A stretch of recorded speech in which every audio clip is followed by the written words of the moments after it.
So this week is Parsha's Vayeira, and it is a loaded Parsha. And I want to mention before we start that some of the ideas of the Parsha, some of the stories of the Parsha, some of the personalities of the Parsha, we've actually discussed in podcasts over the past year. So at the beginning of the year, we did 2 episodes on the Rosh Hashanah readings, which both come from this week's Parsha. Back in the times of Shavuot, we spoke about Ruth. Ruth, of course, is a descendant of Lot, and we spoke about that at some considerable length a couple of months ago. So there are parts of this Parsha that we did delve into in a major way in the most recent months. But this week is the second of 2 weeks where we are following Abraham, who is the protagonist. He's going to pass away at the end of next week's Parsha. But that Parsha, next week's Parsha, is mostly about the bearing of Sarah and the finding of a spouse for Isaac. So really, Abraham's story, or Abraham being the central character, is going to end really in this week's Parsha. And today I want to explore an interesting question. Of course, Abraham is a titanic influence in the people of his time. He started a movement that boasted, in the words of the Rambam, tens of thousands of adherents. He's bringing the world to monotheism. And he's bringing many of his compatriots with him. Now, at the time, the world has a much smaller population than it has today. Abraham doesn't have the aid of mass media. So having a following consisting of tens of thousands of people, that's a huge following. Abraham was likely the most influential person in the world at the time. And I have already suggested in the past that Abraham perhaps is the most influential person in history. He's the one who changes the tide of humanity more than anyone else. So Abraham is really affecting the world in a big way. But interestingly, the Torah does not focus so much on Abraham's influence and interactions with the masses. We do get a few hints here and there. When he's traveling to Canaan, he takes with him the souls that he made in Haran. He calls out in the name of God. He builds an Eshel. He uses generosity and hospitality to influence the passerby. But the Torah focuses a lot more on his interactions with individuals and his relationships with the people closest to him. And of course, when we examine Abraham's students, Abraham's protégés, Abraham's disciples, Abraham's influence on them is readily apparent. But is it? Let's take a look at Abraham's closest students and see what we find. I think there are 3 individuals who we're told that they were trained by Abraham. And these are Abraham's, I would say, 3 primary students, or 3 primary charges. Of course, we have his brother-in-law / nephew, Lot. And Lot, of course, appears at the very beginning. He travels with Abraham from Ur Kasdim to Haran, eventually to Canaan, the land of Israel. When there's a famine, Lot joins the family when they go to Egypt. He becomes very wealthy in Egypt alongside Abraham. Because they have such incredible wealth, Abraham and Lot are bumping into each other. Their shepherds are jostling. They have to part ways. And Lot moves to Sodom. But their paths are going to cross yet again. There's the world war, the war of 4 kings against 5 kings. We read about that in last week's Parsha. Abraham is told that Lot's kidnapped, and he undertakes a daring rescue mission, and he eventually saves Lot and the kings of Sodom and Gomorrah. When Abraham is told by God in this week's Parsha that Sodom and Gomorrah will be destroyed, so he tries valiantly to overturn this decree, he's ultimately unsuccessful, but due to his prayers, Lot is saved. Of course, there's a very interesting story between Lot and the 2 angels who arrive in Sodom and Sodom to save him. Lot prepares for them a tremendous feast. He defends them against the mob. After Sodom and Gomorrah are destroyed, Lot is too ashamed to rejoin Abraham, and he has an embarrassing, shall we say, scandalous couple of nights with his daughters, and that's really the last that we hear of him. So the first, I would say, candidate to be Abraham's student would be his brother-in-law / nephew, Lot. The next individual we have to study is Abraham's right-hand man and confidant, who we call Eliezer. When Abraham mobilizes his forces to rescue Lot, the verse says that Abraham took with him 318 warriors. This is Genesis 14:14. Rashi says, no, there wasn't actually 318 warriors. It was just Eliezer, his right-hand man. And the gematria of the word Eliezer is 318. And therefore, this is someone who's really accompanying Abraham. He is his right-hand man. When Abraham in chapter 15 receives a blessing from God, God's going to protect him. He tells God in verse 2, Hashem Elohim, O Lord God, what can you give me? I'm childless. I have no children. And the person in my house, the person who's in charge of my household, is Damesek Eliezer. What does Damesek Eliezer mean? So Rashi quotes the Talmud. The word Damesek is a mashup of the word dole umashke, which means to draw, like to draw water from a well, and to give to drink. And it explains that Eliezer was such an accomplished student of Abraham that he was able to draw from Abraham's well springs of Torah and share it with others. And therefore Abraham's saying, this is my right-hand man, and if I die childless, all the blessing that you give me, it's just going to end up being inherited by Eliezer, not by my own child. And God, of course, promises him, no, your right-hand man, Damesek Eliezer, he's not going to inherit you, you're going to have a child. So, again, we see that Eliezer is accompanying Abraham in his life, and he is presented as Abraham's person, the person who would take Abraham's Torah, draw the wells of Torah, and give others to drink. Now, in this week's Parsha, when Abraham takes Isaac to the Akedah, to the binding of Isaac episode, he travels with Eliezer as well.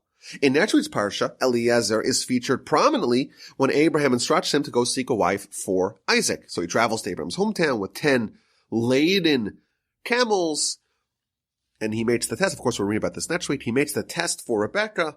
He says, I want to find a good, worthy spouse for Isaac, someone who really exhibits the kindness of Abraham, someone who's worthy to join this empire of kindness. I'm going to ask the girl for some water, and I'm not going to tell her that I want water for the camels as well. And the one that offers water to the camels without being prompted, that's someone that really understands what kindness is all about, and that's someone that is worthy to be Abraham's daughter-in-law and Isaac's spouse. So Eliezer makes that test, and he finds, of course, Rebekah, and he has to finalize the deal with Rebekah. They're negotiating in bad faith. Initially they agree, and then they say maybe no, they have some cold feet, they change their mind, and ultimately he succeeds in bringing her back to Isaac. So Eliezer is someone who clearly is a great candidate to be someone who is a student of Abraham, but who was molded and crafted by Abraham and embodies what a true disciple and protege of Abraham looks like. And then we have Isaac. Isaac, of course, is Abraham's son and successor. And what's really interesting about Abraham's three primary disciples is that while Lot and Eliezer both seem to exhibit Abraham's influence, with regards to Isaac, that influence is conspicuously missing. Isaac does not seem to behave in a way that portrays, that manifests the fact that he's a student, he is a pupil, he's a protege of Abraham. Lot behaves very much like Abraham. Read a story in this week's Parsha. He's behaving with exemplary, superlative, Abrahamic levels of kindness. The angels come, they're masquerading as travelers, and he goes over the top with his kindness. He's even willing to endanger himself and his family for the sake of his guests.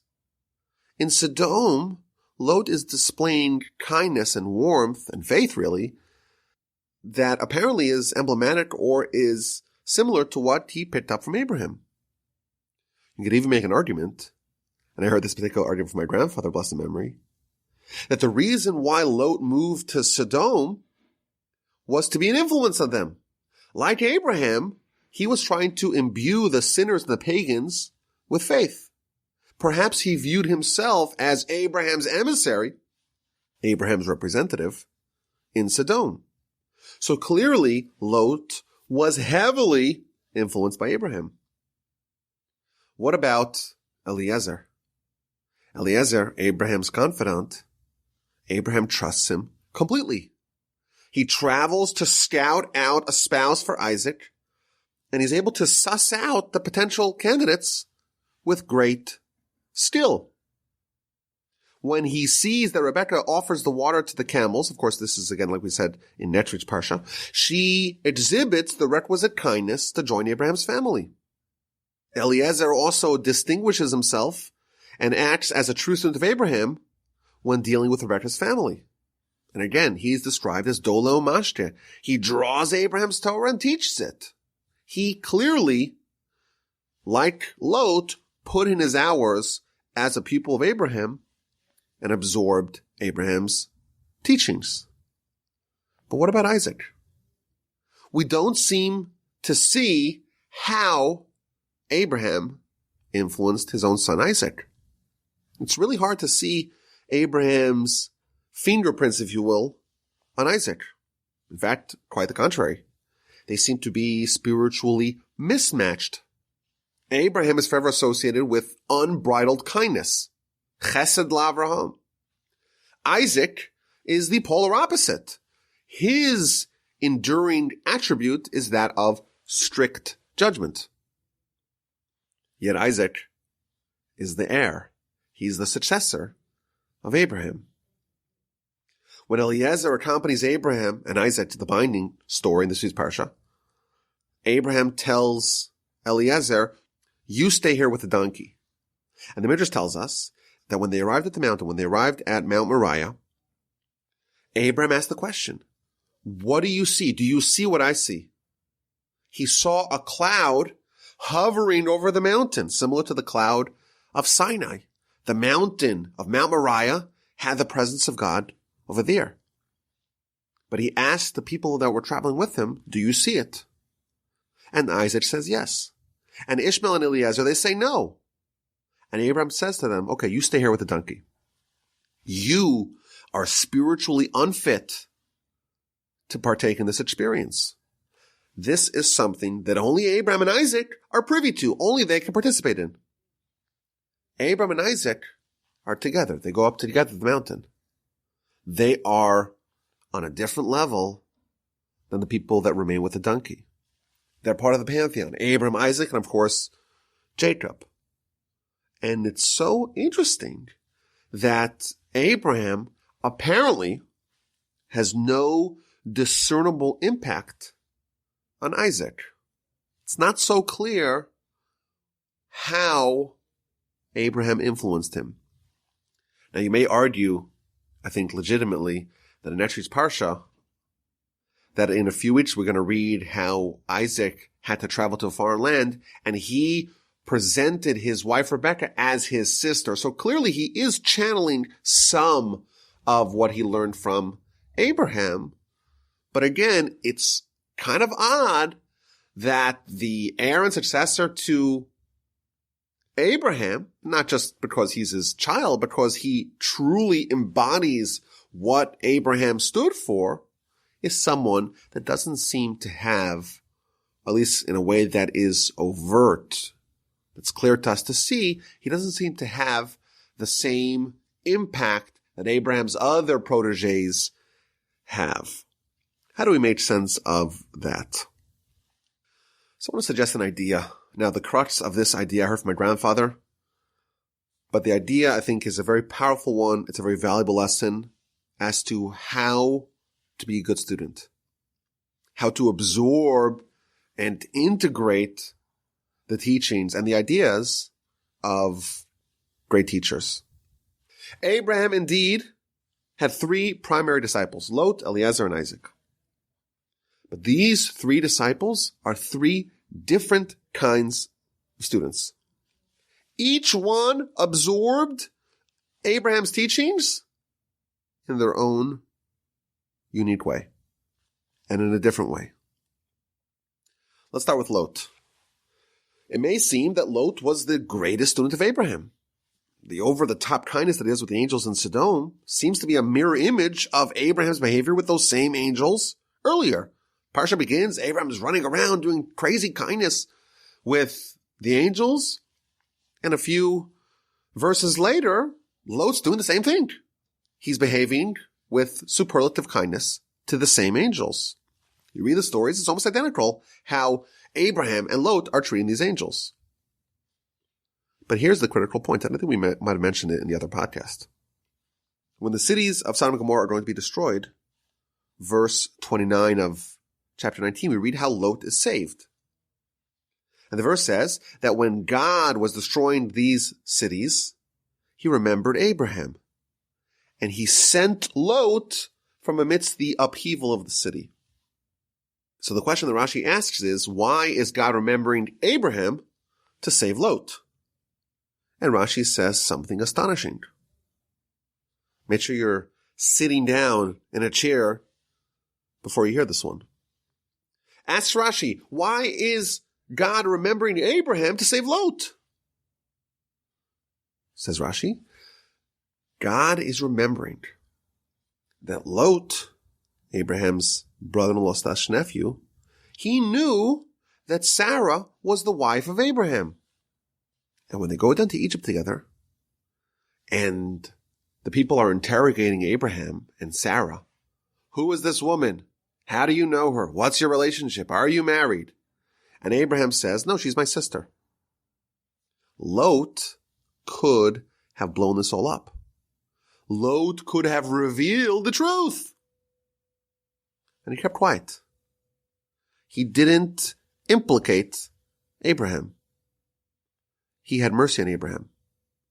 And therefore, God says, you have mercy on Abraham, I'll have mercy on you. God remembers Abraham, i.e. the episode of Lot's mercy on Abraham, and therefore he has mercy on Lot and he saves him from the city. Isn't this interesting? Lot is someone that apparently has a lot going for him spiritually. He's doing kindness in a way that's similar to Abraham. His behavior with the angels is akin to that of Abraham's behavior with the angels. But that's not enough to save him. What saved him? The fact that he did not reveal that Sarah was really married to Abraham. He didn't rat out his brother-in-law and his sister. It seems so minor.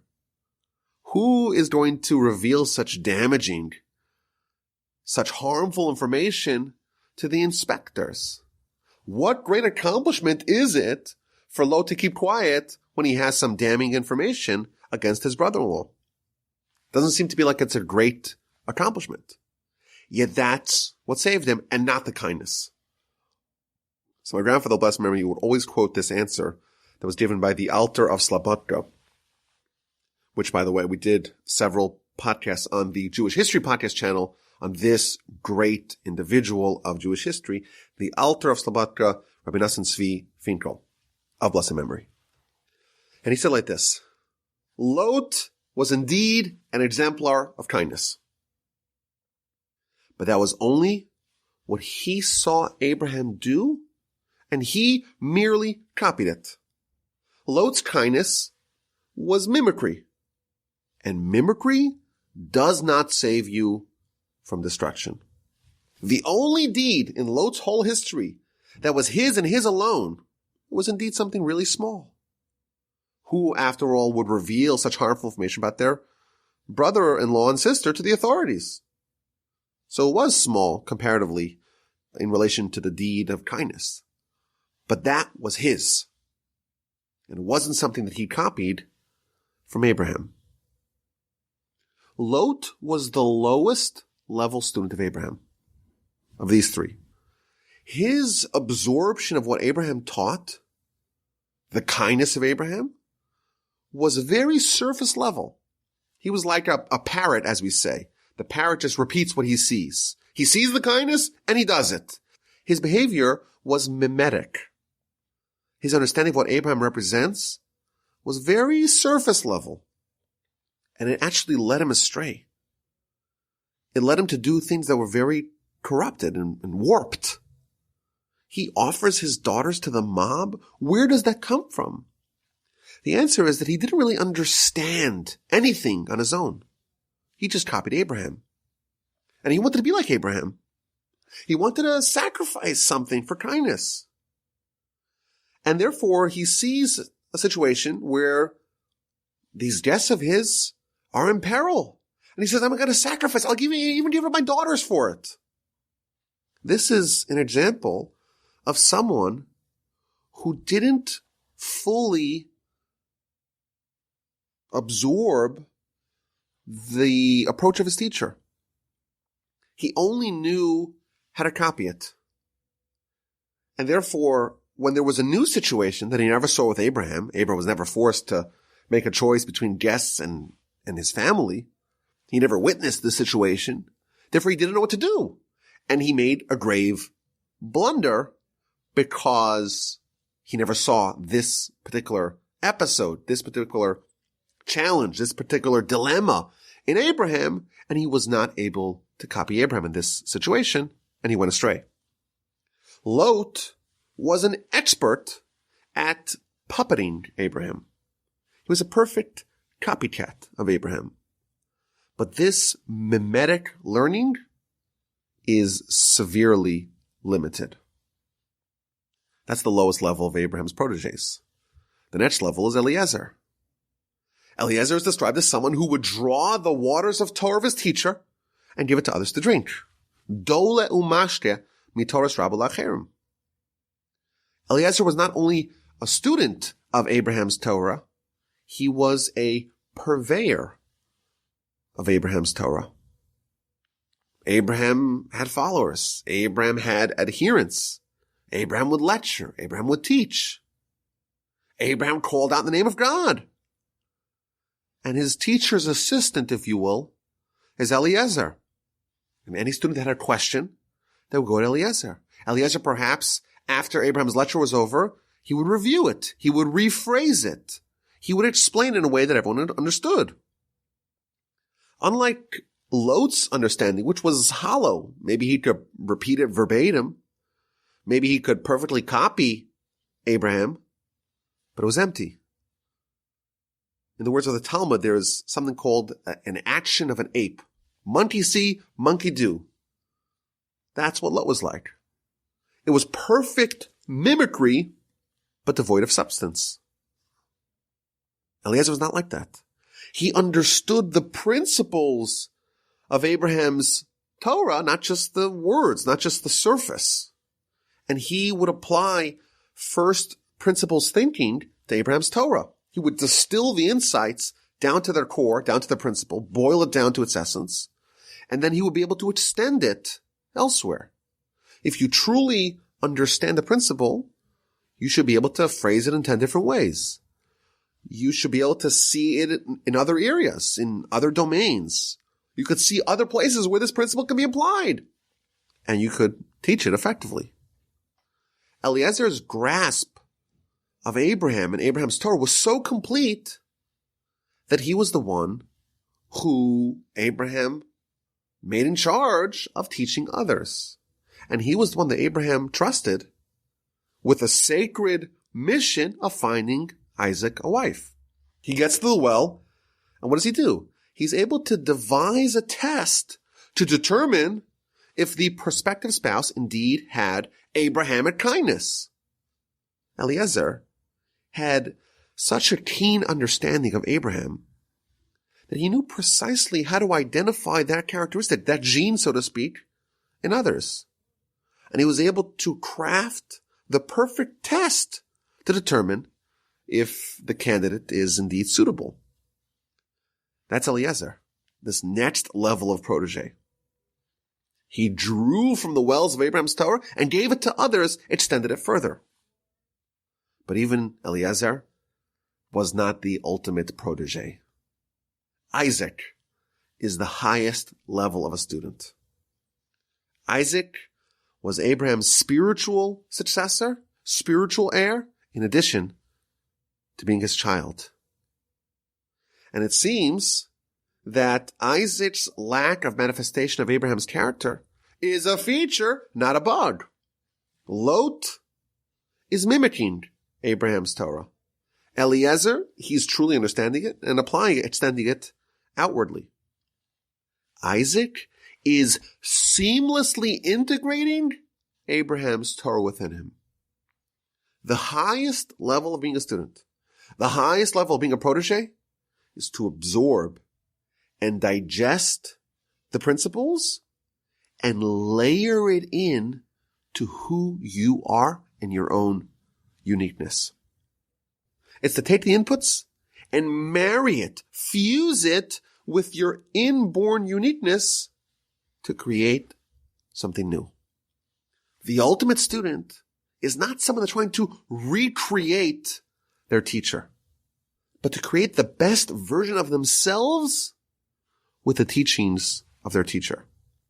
Abraham is forever associated with kindness. Isaac is associated with the absolute opposite attribute, namely that of strict judgment. Isaac was different than Abraham. He had a different role to play. He took what he absorbed from Abraham and assimilated it into himself while retaining his unique God-given identity. There's an axiom from one of the great Hasidic masters, Rabbi Aaron of Karlin. And he used to say, "Master of the world, what do I want? To be like Abraham?" There really wasn't Abraham. But to be the best Aaron Karliner that ever could possibly exist, to be the best version of myself, that is what I want. Because that has never existed yet. Isaac could have mimicked Abraham like Lot.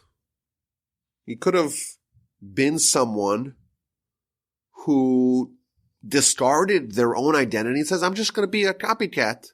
I'm just going to mimic Abraham." That's a very low level.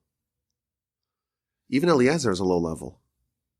Isaac could have been like Eliezer. He could have been the best teacher of Abraham's Torah, like Eliezer. But he was a greater student than both of them. He was Abraham's ultimate protege because he went that last mile. And he took Abraham's teachings and used it to make the best Isaac that was possible. I think this is a very valuable lesson.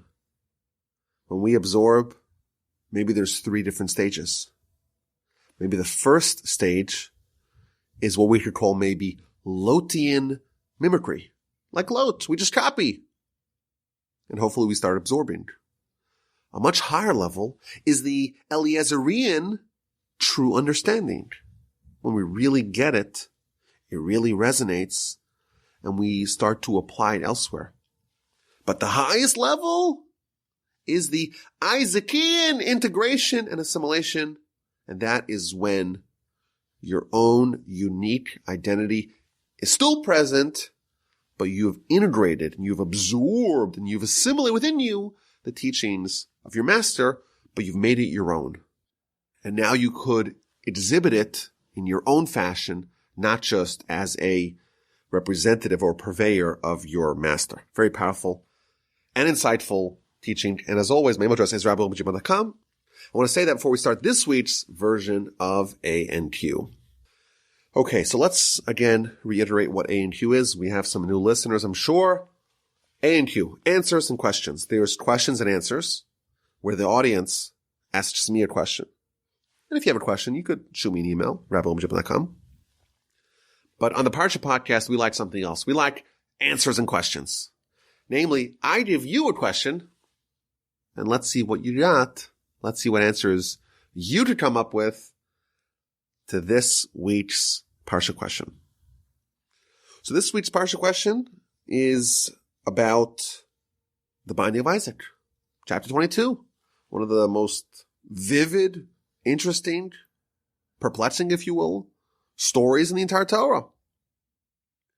God tells Abraham, "Kach na, please take your son, your only son, the one you love, take Isaac, and offer him as a sacrifice on Mount Moriah." Travels for 3 days, and we know the story. Ultimately, Isaac is spared. But God tells Abraham, now I know you've passed this final test. Now I know that you truly fear God. So we know, based upon the Mishnah, that this is one of the 10 tests of Abraham. According to most opinions, it is the final one of the 10 tests of Abraham. So here's Rashi in verse 2 of chapter 22. So chapter 22, 2:2 and verse 2. Please take your son. And Rashi's question is, why is God pleading with Abraham to take a son? Give him an instruction. Take your son and go offer him as a sacrifice. Why please? So Rashi, based upon the Talmud in Sanhedrin, page 89, Rashi says, please, i.e. God saying to Abraham, please succeed in this test, so that people will not say the first ones, i.e. the first 9 tests, had no substance. Again, this is based upon the Talmud. The Talmud says that this is akin to a human king who had many wars. And he had a great warrior who won every war, a great general, won every war. And sometime later, there was this tremendous war, tremendous enemy, tremendous battle. And the king tells the warrior, tells the general, win this war. So that people will not say the previous wars, the previous victories were nothing, had no substance.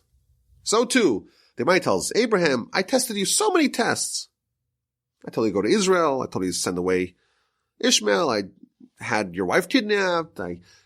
Nimrod threw you into the fiery furnace, and you triumphed in all of them.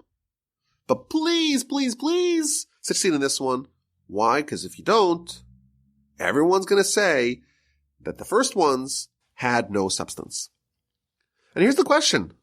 Why? What would have happened if Abraham failed in this test? Apparently, there is an argument to say that he has nothing. Isn't a 90% still a very good scorecard?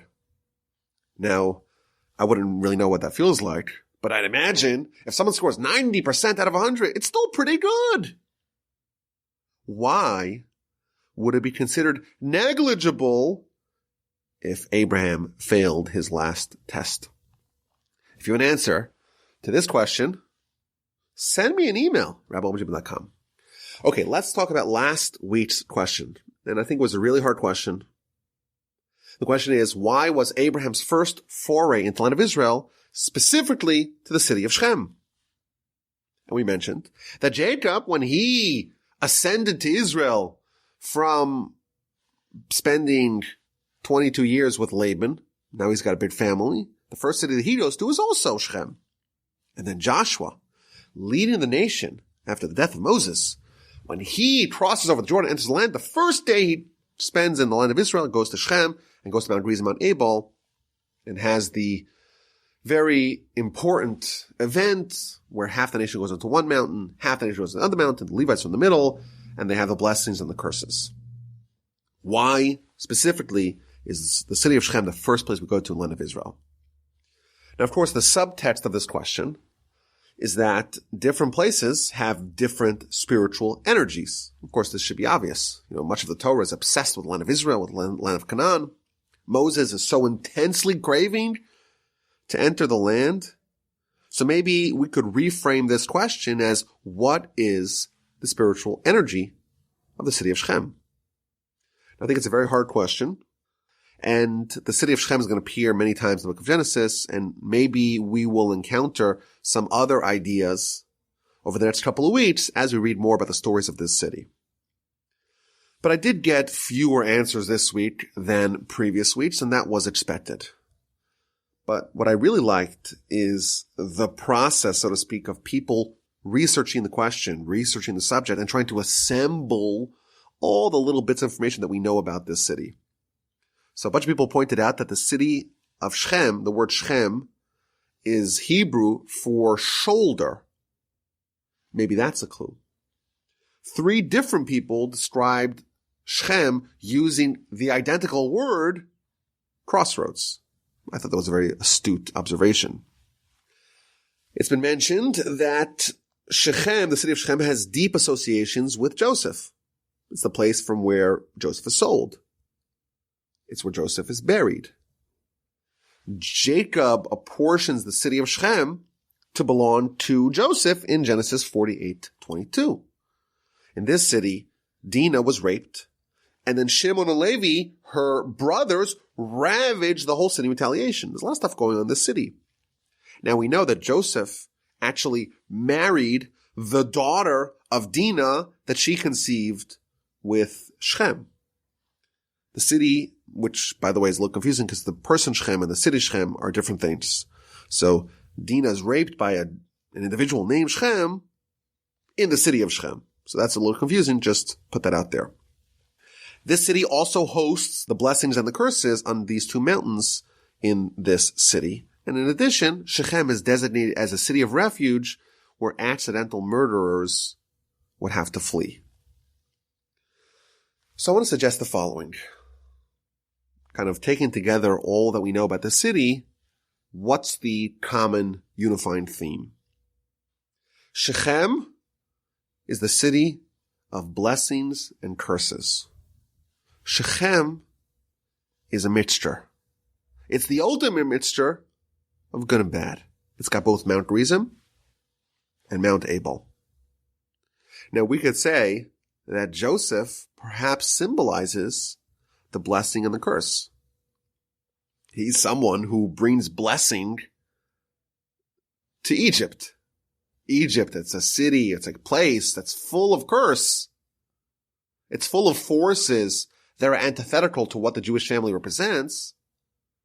And Joseph is able to kind of have a beacon of holiness that's able to penetrate all the darkness.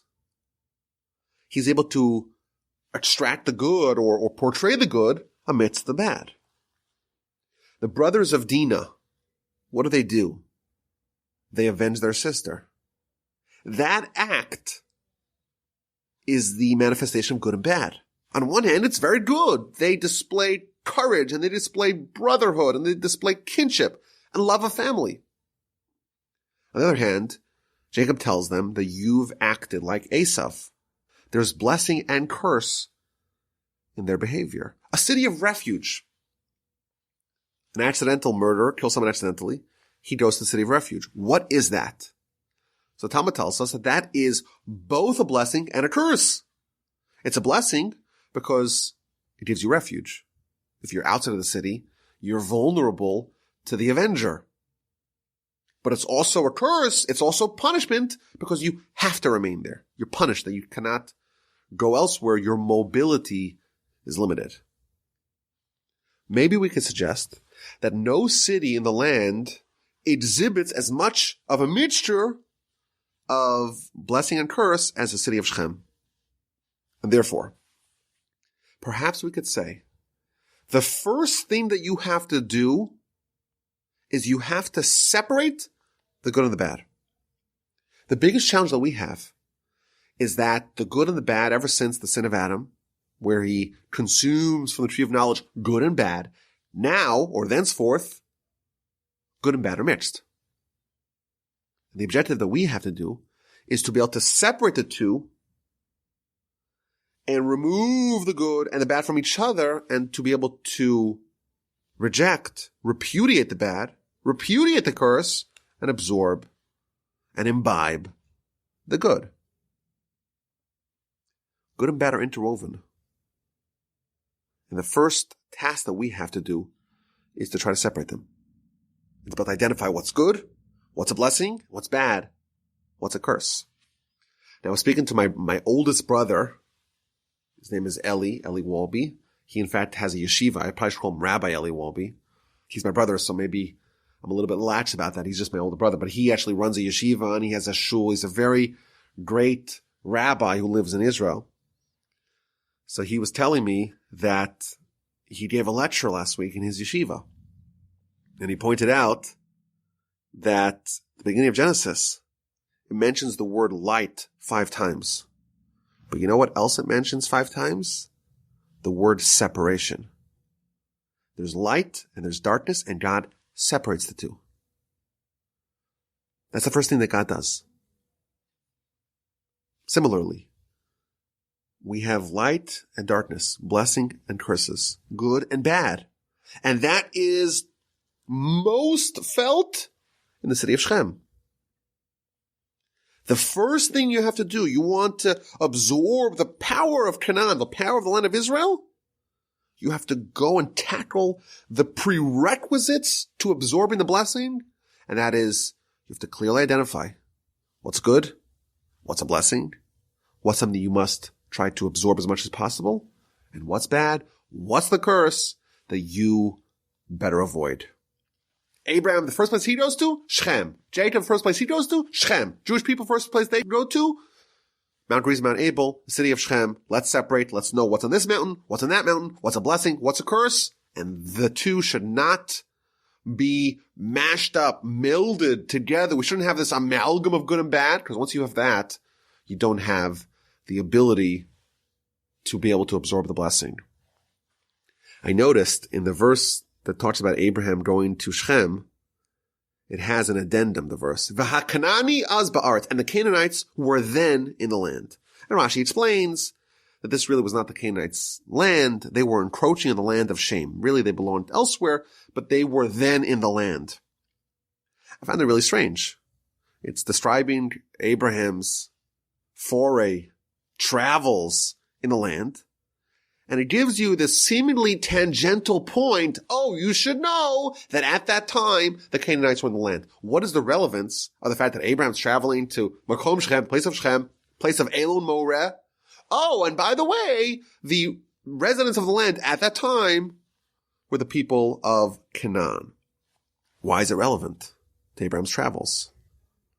Maybe now we know the answer. Why did Abraham go to Shechem? He's there to parse out the influence of Canaan. Canaan, you may recall, is the person that Noah cursed. The only person in the Torah who's cursed is a person of Canaan. Canaan and the people of Canaan, the Canaanites, are in the land. There's cursed stuff in the land. And therefore Abraham travels to the absolute epicenter of that mixture, and he's there to try to separate out the spiritual alloys of the land, to remove the things that are cursed, and to be able to begin to tap into the great blessing of this land. What a powerful insight. If you have any comments on it, you can always send it to me, rabbiwojibin.com. But I love this idea that the first thing you got to do, the very first thing is you have to know what's good and what's not good. Because if you jump in and you try to say, oh, once I'm in it, I'll just figure it out. I'll play by the seat of my pants. I'll play it by ear. Shoot from the hip. I'll figure it out. It's too late. First thing you do, before you jump in, before you dive in, is to get a very clear assessment of what's good and what must be absorbed and what's bad. What's a curse that's dangerous, that's harmful, that's fatal, must be avoided at all costs. First thing you do, you go to Shechem. You go to Shechem, and you identify what's good, and like God, you try to separate the light from darkness, the good from the bad, the evil, the curse from the blessing, and now you know your mission. What's on this mountain, you avoid. What's on that mountain, you try to embrace as much as possible. What an insight. What an idea. What a powerful, wonderful takeaway of this question. This is an example of the power of the A and Q. This is what the Parsha Podcast is all about. We throw out a question, and then we think about it, and we're able to discover tremendous gems, diamonds, insights that could really change our life. Thank you so much for listening. My email address is rabbiwojibin.com, and have an amazing Shabbos, and thank you so much for listening. And please God, we will chat next week.